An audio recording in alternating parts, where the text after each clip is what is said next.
સ્થાનિક સ્વરાજ્યની ચૂંટણીઓ નજીક આવતા જ રાષ્ટ્રીય પક્ષો દ્વારા ચૂંટણીઓની કવાયત શરૂ કરી દીધી છે।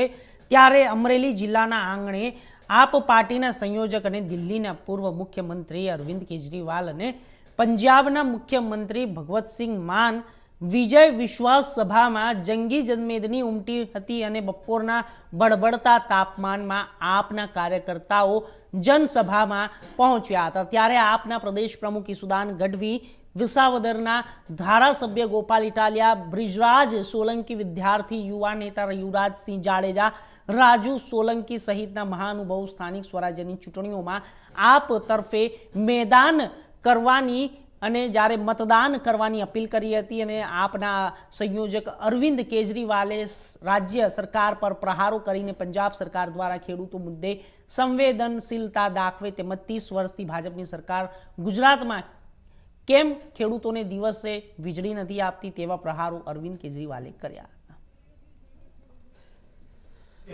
અમરેલીમાં વિજય વિશ્વાસ સંમેલન હતું, જેમાં ખેડૂતોના પ્રશ્નોને લઈને માન્ય અરવિંદ કેજરીવાલ, ભગત માનજી અને અમારું પ્રદેશ નેતૃત્વ આવ્યું હતું।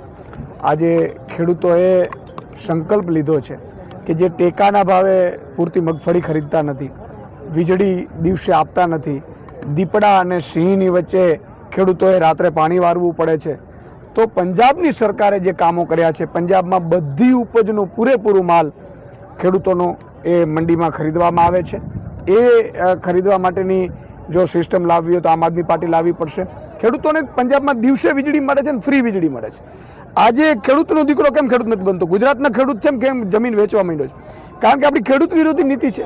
અમેરિકાના ખેડૂતને એક વર્ષના એક ખેડૂતને 54 લાખ રૂપિયા સબસિડી આપવામાં આવે છે, જ્યારે અહીંયા ગુજરાતમાં ખેડૂતોને બાબાજીનું ઠૂલું મળે છે અમને।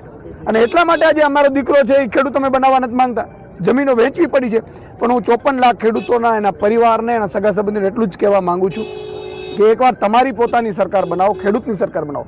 ઉદ્યોગપતિની સરકાર છે તો ખેડૂતોની શું કામ વિચારશે? ત્યારે આજે તમે વિચાર કરો, વિવિધ મુદ્દાઓ છે। અહીંયા કમોસમી વરસાદ થાય, કોઈ સહાય નહીં, પાક વીમા યોજના નથી। તમે વિચાર કરો, ટેકાના ભાવે મગફળી ખરીદી માત્ર 125 મણ જ। હવે ભાજપે નક્કી કર્યું છે કે તાલુકા જિલ્લામાં જો ભાજપને મત મળશે તો માત્ર 40 મણ જ મગફળી ખરીદાશે આગામી સમયમાં। તો આવી સરકારોને અમારે જોતી નથી, એવું ખેડૂતોએ સંકલ્પ લીધું છે। મને પૂરો વિશ્વાસ છે કે આગામી તાલુકા જિલ્લામાં આમ આદમી પાર્ટી આમ લોકોને જે ટિકિટ આપી છે, જે નેતાઓના દીકરાઓની સામે લડશે ભાજપ કોંગ્रेसના। અને મને पंजाब की धरती को खेती का पानी मिलना, इरिगेशन का पानी मिलना चालू है। आपको जान के ताज्जुब होगा, पंजाब अकेला राज्य है जहां खेती की बिजली मुफ्त कर दी मान साहब ने। खेती किसानों को पैसे नहीं देने पड़ते, खेती की बिजली मुफ्त है। गुजरात में भी खेती की बिजली मुफ्त है क्या?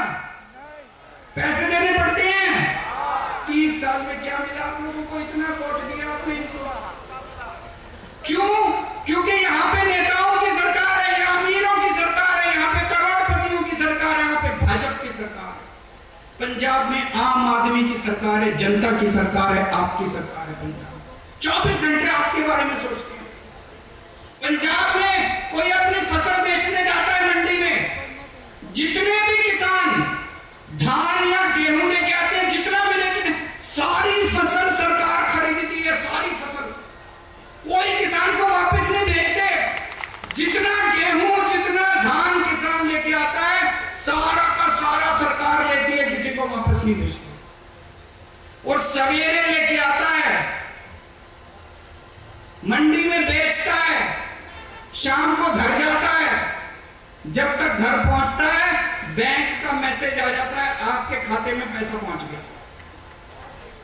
शाम तक पैसा पहुंच जाता है। मैं यहाँ पे अखबार पढ़ रहा था, 3-3 महीने तक खेडूतों को अपनी फसल के पैसे नहीं मिलते। गलत तो नहीं कह रहा भाई साहब, बता देना। 3-3 महीने तक पैसे नहीं मिलते आप लोगों को, क्यों?